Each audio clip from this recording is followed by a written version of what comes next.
नमस्कार। कल 10 मार्च को होने वाली आरएसीईटी परीक्षा की तैयारी के लिए पार्ट 17 का ये हमारा वीडियो है। प्रश्न नंबर 1, कंप्यूटर शब्द अंग्रेजी के किस शब्द से बना है? कंट्रोल, कंप्यूट, काउंट या कम्युनिकेशन? तो सही उत्तर है इसमें बी, कंप्यूट शब्द से। नेक्स्ट प्रश्न नंबर 2, निम्न में से सबसे शक्तिशाली कंप्यूटर कौन सा है? Micro computer, mini computer, main frame computer या फिर सुपर कंप्यूटर? तो सबसे शक्तिशाली जो कंप्यूटर है वो है सुपर कंप्यूटर, ठीक है। और सबसे कम शक्तिशाली कौन सा है इनमें से? Micro computer. नेक्स्ट प्रश्न नंबर 3, डीपीआई का विस्तृत रूप क्या है? डीपीआई की फुल फॉर्म क्या है? Digital print in, dot print inch, dot पर इंच या फिर ऑल ऑफ द अबव? तो डीपीआई की फुल फॉर्म क्या होती है? डॉट पर इंच। इसको हम रिजोल्यूशन भी बोलते हैं। जितने पिक्सल के एक इंच के अंदर पिक्सल होते हैं उसको डीपीआई या फिर रिजोल्यूशन कहा जाता है। अगला प्रश्न नंबर 4, टास्क बार के ऊपर वाली पट्टी जो कर्सर की स्थिति बताती है क्या कहलाती है? Title bar, status bar, menu bar या फिर रूलर बार? तो टास्क बार के ऊपर वाली पट्टी क्या कहलाती है? जो स्टेटस बताती है कर्सर का, स्टेटस बार, है ना। जो टाइटल बताती है टाइटल बार, जो मेन्यू बताती है वो मेन्यू बार होती है। नेक्स्ट प्रश्न नंबर 5, माउस के दाएं बटन को दबाना क्या कहलाता है? Double click, left click, single click या राइट क्लिक? तो माउस के राइट वाला बटन दबाना है, यानी कि राइट क्लिक करना। अगला प्रश्न नंबर 6, माइक्रोसॉफ्ट वर्ड 2010 में कौन सा अलाइनमेंट टेक्स्ट पैराग्राफ को बाएं और दाएं दोनों तरफ एक सीध में रखता है? सेंटर, जस्टिफाई, लेफ्ट या राइट? तो माइक्रोसॉफ्ट वर्ड के अंदर जो अलाइनमेंट हैं वो कितने प्रकार के होते हैं? 4 प्रकार के होते हैं, जो प्रकार यहाँ पे दे रखे हैं। तो सेंटर से क्या होता है? टेक्स्ट सेंटर में आ जाते हैं, पेज के बीच में आ जाते हैं। जस्टिफाई से टेक्स्ट दोनों तरफ से एक सीध में हो जाते हैं, दाएं और बाएं। जो पूछा गया है इसमें उसका सही आंसर है बी, जस्टिफाई। लेफ्ट साइड में क्या होता है? टेक्स्ट लेफ्ट साइड में एक सीध में होते हैं, राइट में केवल राइट में होते हैं, लेफ्ट में नहीं होते हैं, ठीक है। अगला प्रश्न नंबर 7, ऑपरेटिंग सिस्टम है। ऑपरेटिंग सिस्टम क्या है? Hardware, application software, system software या फिर फाइल नेम? तो ऑपरेटिंग सिस्टम किसका भाग है? सिस्टम सॉफ्टवेयर का भाग है, सिस्टम सॉफ्टवेयर।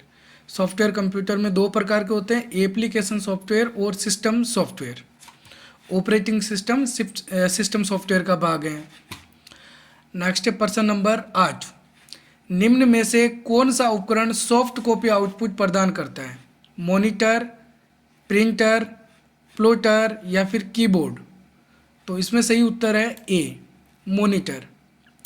मॉनिटर हमको जो आउटपुट प्रदान करता है वो सॉफ्ट कॉपी के रूप में होता है, और प्रिंटर, प्लॉटर जो आउटपुट प्रदान करते हैं वो हार्ड कॉपी होता है। प्रिंटर तो आपको पता ही होगा, प्लॉटर प्रिंटर का एक बड़ा रूप होता है जिससे बड़े बैनर नक्शे प्रिंट किए जाते हैं। नेक्स्ट प्रश्न नंबर 9, माइक्रोसॉफ्ट वर्ड 2010 में फ़ॉन्ट को चेंज करने के लिए किस शॉर्टकट कुंजी का प्रयोग करते हैं? Control F, control shift F, Alt F या फिर कंट्रोल शिफ्ट P? तो फॉन्ट चेंज करने के लिए कंट्रोल शिफ्ट F का प्रयोग किया जाता है माइक्रोसॉफ्ट वर्ड में। और अगर हमको फॉन्ट साइज चेंज करना हो तो कंट्रोल शिफ्ट P बटन का प्रयोग करते हैं। इसके अलावा control shift greater than, less than का प्रयोग भी किया जाता है। नेक्स्ट प्रश्न नंबर 10, माइक्रोसॉफ्ट पावर पॉइंट 2010 में एनिमेशन फलक का उपयोग क्या है? वर्तनी और व्याकरण की जांच कर सकते हैं, स्लाइड पर लागू एनिमेशन की सूची देख सकते हैं, स्लाइड प्रिंट कर सकते हैं या फिर उपरोक्त सभी कार्य कर सकते हैं? तो इसमें सही उत्तर है बी, स्लाइड पर लागू एनिमेशन की सूची देखी जा सकती है स्लाइड टैब से। नेक्स्ट प्रश्न नंबर 11, कंप्यूटर की पहली पीढ़ी में मुख्य कंपोनेंट क्या था? Integrated circuit, transistor, vacuum tube या फिर माइक्रो प्रोसेसर? तो इसमें सही उत्तर है सी, वैक्यूम ट्यूब। पहली पीढ़ी के अंदर वैक्यूम ट्यूब का प्रयोग किया जाता था, दूसरी पीढ़ी के अंदर ट्रांजिस्टर, तीसरी पीढ़ी के अंदर इंटीग्रेटेड सर्किट यानी कि आईसी, चौथी पीढ़ी के कंप्यूटरों के अंदर माइक्रो प्रोसेसर, और पांचवी वर्तमान की जो पीढ़ी चल रही है उसके अंदर एआई यानी कि आर्टिफिशियल इंटेलिजेंस का प्रयोग किया जाता है, कृत्रिम बुद्धि का। इसका उदाहरण है रोबोट। तो ठीक है, कंप्यूटर में 5 पीढ़ियाँ होती है, आपको पता होना चाहिए। नेक्स्ट, प्रश्न नंबर 12, कंप्यूटर के वह भाग जिन्हें देखा या छुआ जा सके क्या कहलाते हैं? सॉफ्टवेयर, हार्डवेयर, आइकन या फिर फोल्डर? तो कंप्यूटर के वह भाग जिन्हें देखा या छुआ जा सकता है वो क्या कहलाते हैं? हार्डवेयर कहलाते हैं। और जो कंप्यूटर में इलेक्ट्रॉनिक रूप में मौजूद होते हैं वो सॉफ्टवेयर होते हैं। अगला प्रश्न नंबर 13, कीबोर्ड में कैप्स लॉक, नम लॉक और स्क्रॉल लॉक कुंजियों को क्या कहा जाता है? Combination keys, numeric keys, toggle keys या फिर फंक्शन कीज? तो ऑन ऑफ वाली ये जो 3 कुंजियाँ हैं, इन कुंजियों को हम बोलते हैं टॉगल कीज। टॉगल कुंजियों की संख्या कीबोर्ड में 3 होती है, कैप्स लॉक, नम लॉक और स्क्रॉल लॉक। कॉम्बिनेशन कीज किसे बोलते हैं? जो कुंजियाँ किसी दूसरी कुंजियों के साथ मिलकर काम करती है, जैसे कंट्रोल, एल्ट, शिफ्ट, इस प्रकार की जो कुंजियाँ हैं उनको कॉम्बिनेशन कीज कहा जाता है। फंक्शन कुंजियों की संख्या कीबोर्ड में कितनी होती है? 12 होती है, F1 से F12 तक। न्यूमेरिक कीज यानी कि जो नंबरों वाली कुंजियाँ होती है उनको न्यूमेरिक कीज बोलते हैं।